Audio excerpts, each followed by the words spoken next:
Est-ce que Microsoft ne serait pas en train de chercher à remplacer Notion? En effet, avec l'arrivée de Microsoft Loop, il y a maintenant quelques jours en public preview, cette annonce qui avait été faite lors de Microsoft Ignite il y a environ un an, et depuis, plus aucune nouvelle de ce produit. Alors on a bien sûr eu l'apparition des composants de Microsoft Loop à l'intérieur de Teams notamment, et aussi bien dans Office 365 de manière plus générale, mais on avait aussi surtout vu des screenshots, des vidéos reliées à l'arrivée d'une application qui semblait correspondre comme deux gouttes d'eau à Notion. Et donc depuis, plus de nouvelles. Et comme je le disais juste avant, il y a quelques jours, l'arrivée en public preview de Microsoft Loop, l'application web, et c'est ce que nous allons découvrir aujourd'hui pour pouvoir évaluer si cette application a le potentiel de pouvoir aller rattraper Notion qui a déjà complètement inondé le marché avec cette solution de collaboration. Alors moi personnellement j'utilise énormément Notion au quotidien pour ma chaîne YouTube aussi bien que pour les côtés professionnels. Alors en plus au quotidien je suis un réel fan de Notion car je trouve cette solution super simple à prendre en main et comme étant un réel booster pour la prise de décision et l'organisation de son quotidien, aussi bien pour ma chaîne YouTube par exemple que pour des activités personnelles, les voyages ou bien tout simplement l'activité sportive. Et ce que j'ai du coup super envie de voir aujourd'hui avec vous, c'est est-ce que Loop a le potentiel de remplacer notre utilisation de Notion de par son potentiel déjà dans Office 365, relié à OneDrive, à SharePoint, à PowerPoint, à Excel, toutes ces solutions qui sont largement utilisées aujourd'hui dans le monde. Et donc, on imagine que finalement, la base installée de tous ces clients pourrait être bénéfique à Microsoft Loop. Et ce que j'ai envie de voir avec vous aujourd'hui, c'est tout simplement les aspects techniques reliés à Microsoft Loop et tout ce qu'on peut faire à l'intérieur pour pouvoir directement le comparer avec Notion. Encore une fois, Microsoft Loop actuellement est seulement en public preview, donc on peut imaginer que dans les prochaines semaines, beaucoup de nouveautés. Cette vidéo sera déjà obsolète, je l'espère, dans quelques mois, car ça voudra dire que Microsoft Loop est venu s'étoffer de nouvelles capacités.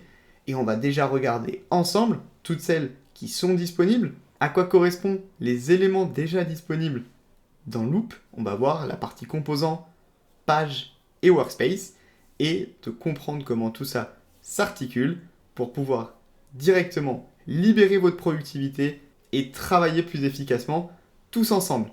Juste avant de débuter, vous retrouverez en description de ma vidéo 2 guides gratuits. Le premier, tous les éléments pour débuter avec Power Platform en low code, no code, avec une checklist, que tu sois responsable d'un centre d'excellence, que tu sois un citizen developer, tu veux te lancer avec Power Platform en low code, no code, télécharge mon guide juste en dessous, il est gratuit en description de cette vidéo. Et tu retrouves aussi un second guide qui te permet de trouver plus de 200 cas d'utilisation en low code, no code pour t'inspirer et comprendre à quel endroit tu vas réellement pouvoir implémenter ce type de solution. Donc n'hésite pas, c'est gratuit, c'est juste en dessous dans la description de la vidéo. Et si cette vidéo t'aura plu, n'hésite pas à t'abonner à la chaîne. Plus de 80% des personnes qui regardent mes vidéos ne sont toujours pas abonnées à la chaîne. Donc je compte sur vous pour pouvoir tout simplement partager plus largement toutes les solutions Microsoft et de productivité au quotidien qu'on peut utiliser pour pouvoir travailler plus efficacement, augmenter sa productivité et se focaliser seulement sur les tâches à valeur ajoutée les plus importantes pour vous dans vos quotidiens. Alors on est dans Microsoft Loop juste ici. Donc déjà pour y accéder c'est super simple, il suffit de taper loop.microsoft.com et on a l'accès direct à la solution, encore une fois comme vous pouvez le voir en haut à gauche en preview. C'est ici la page d'accueil sur laquelle on va arriver. Alors déjà, un premier différenciant avec Notion, c'est qu'ici, on arrive, on a une page qui nous permet de faire office de tutoriel pour prendre en main Loop, et ensuite, on va retrouver directement nos différents workspaces. Alors ici, il est déjà important de connaître 3 grosses différences. Dans Loop, chez Microsoft, on va retrouver 3 éléments à connaître. Le premier, c'est le composant. Le composant, c'est une petite brique, et je vous montrerai ça juste après, qu'on va être capable de réutiliser aussi bien dans Loop c'est plutôt si on essaye de faire le lien entre Microsoft Loop et Notion, le composant, c'est un bloc qu'on va être capable de prendre et ensuite de mettre, par exemple, dans un email, dans une conversation Microsoft Teams, etc. Ensuite, le deuxième élément, c'est ce qu'on va appeler le workspace. Le workspace fait office d'un conteneur dans lequel ensuite je vais avoir toutes mes pages à l'intérieur. Et en fait, tous ces trois composants, bien évidemment, ils s'articulent ensemble. C'est-à-dire que si j'utilise un workspace, je vais avoir des pages à l'intérieur. À l'intérieur de ces pages, je vais avoir des composants. Donc on retrouve finalement une certaine architecture et hiérarchie qu'on retrouve aussi dans Notion et qu'on va ensuite pouvoir exploiter dans d'autres outils, comme je le disais avant, Outlook par exemple, ou Microsoft Teams. Alors ici sur la page d'accueil de Microsoft Loop, déjà, donc je le disais, j'ai ici deux différents workspaces. Je peux pour chacun des workspaces les ouvrir, les mettre en favoris, les renommer ou tout simplement ajouter des membres à l'intérieur. Je peux donc les mettre en favoris, je les retrouve ici sur la page favoris. Je peux ici à gauche créer un nouveau workspace qu'on va créer ici ensemble. Et comme vous pouvez voir juste ici, on retrouve déjà certains éléments qu'on avait déjà vus dans d'autres solutions où je vais par exemple pouvoir mettre un petit smiley. Je vais créer un workspace qui va être le workspace de découverte de Loop. Et tout simplement, je vais créer comme ceci mon workspace. Ici, on arrive du coup ensuite sur l'interface qu'on va utiliser, l'interface web. Alors si on fait une vue rapide de cette interface, je retrouve une page de notification en haut à gauche. Je peux faire des recherches et je peux tout simplement réduire la sidebar pour me focaliser sur ma page. Ensuite, je retrouve une partie récent avec tous les récents composants que j'ai à l'intérieur, composants ou éléments. Donc je retrouve des composants, des petits blocs. Je retrouve aussi des pages et des workspaces que j'ai utilisés. J'ai une partie idée qui me permet tout simplement, par exemple ici, si je sélectionne plus, et tout simplement ici, j'ai donc ma première page qui a été créée. Je peux aussi créer des nouvelles pages ici. Je peux créer comme ceci une nouvelle page. Et comme vous pouvez le voir, ici à gauche, la partie de mon workspace découverte loop va se voir rajouter des nouvelles pages.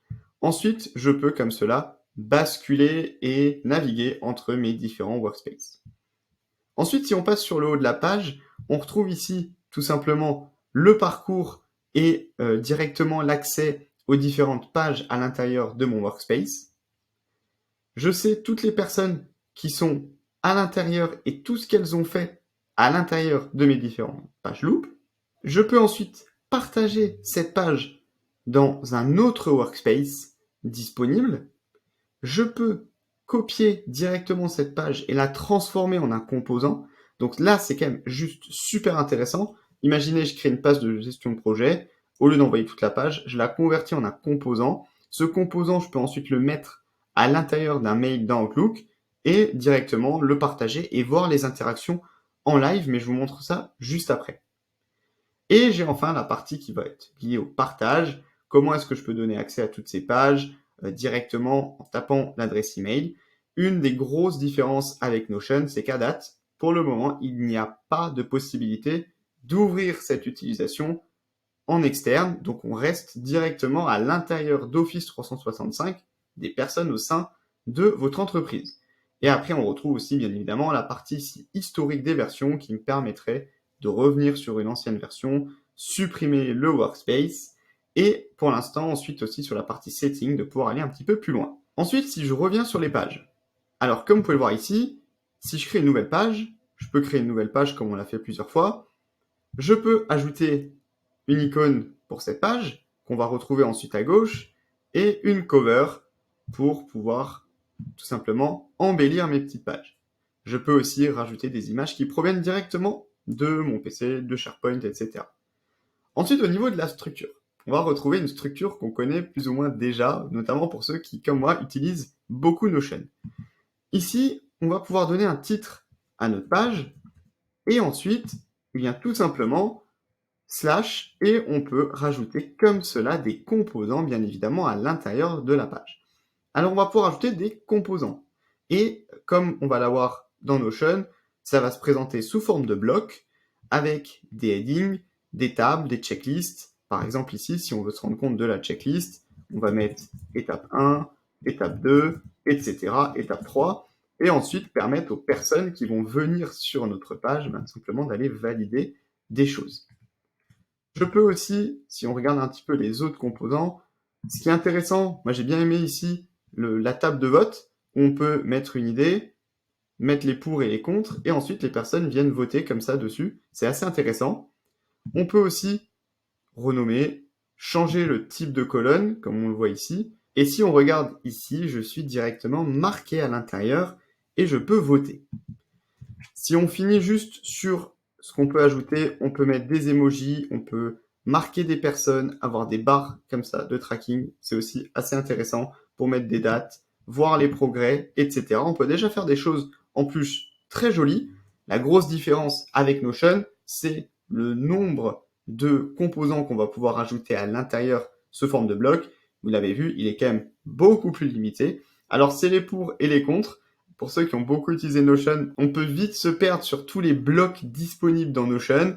Ici, on va dire qu'on est un petit peu plus focalisé sur l'avancée de nos actions parce qu'on est tout simplement en fait limité sur le nombre de blocs, mais il y en aura peut-être par la suite des nouveaux. Ensuite, juste ici, à chaque fois aussi, sur chacun des blocs, vous voyez ici que j'ai 6 petits points. Et ce qui est intéressant, c'est que ou je peux le supprimer, ou je peux le convertir en un composant. Par exemple, ma table de vote, juste ici, elle est actuellement seulement dans ma page. Et à l'intérieur, comme cela, je pourrais taper des choses, rajouter des choses à l'intérieur. Par exemple, ici, une table de vote, comme ceci. La dernière chose que je souhaitais vous montrer aussi sur la partie loop, c'est à partir du moment où je vais ici, par exemple, avoir à l'intérieur tout simplement mon petit bloc ici, mon petit composant, je vais pouvoir l'agrandir, le fermer. Je vais pouvoir aussi cacher des colonnes comme ceci, filtrer, faire des choses comme ça. Je peux aussi simplement le monter, le descendre. Donc ça, c'est assez intéressant.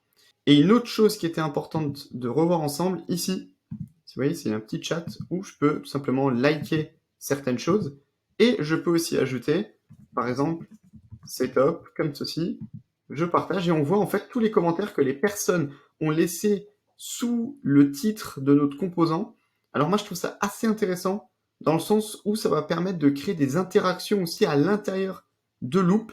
Donc c'est une nouveauté, par exemple, qu'on n'a pas dans Notion et qui est intéressante pour pouvoir aussi récolter du feedback plutôt que de devoir ajouter des commentaires à côté sur un site qui viendrait par exemple à droite de la page. Donc c'est assez intéressant là-dessus et je suis aussi intéressé de voir comment cette partie-là va s'intégrer avec Microsoft Teams pour pouvoir finalement avoir tous nos feedbacks au même endroit et éviter de multiplier les sources de communication. Donc vous l'avez vu, on était dans la preview de Microsoft Loop. Déjà beaucoup de choses à l'intérieur, des choses très intéressantes. On retrouve une hiérarchie et des concepts qu'on connaissait déjà dans Notion et qui s'appliquent ici à l'intérieur de Microsoft Loop.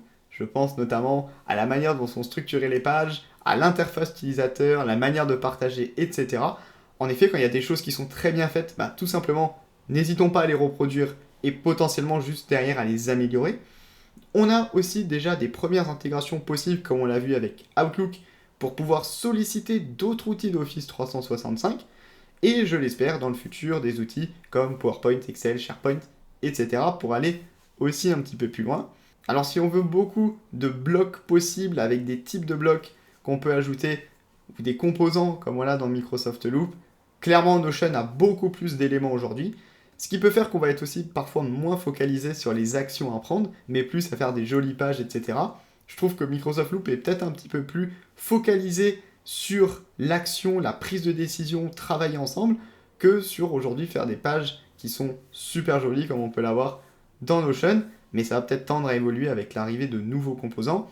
On ne peut pas encore partager avec des personnes externes, je ne sais même pas si on le pourra, donc ça c'est aussi une grosse force aujourd'hui de Notion, et je pense aussi encore à une grosse force de Notion qui, je l'espère, va aussi arriver dans Loop, c'est au-delà des templates, tout ce qui est disponible par la communauté. Je peux acheter un template, je peux en copier un, etc.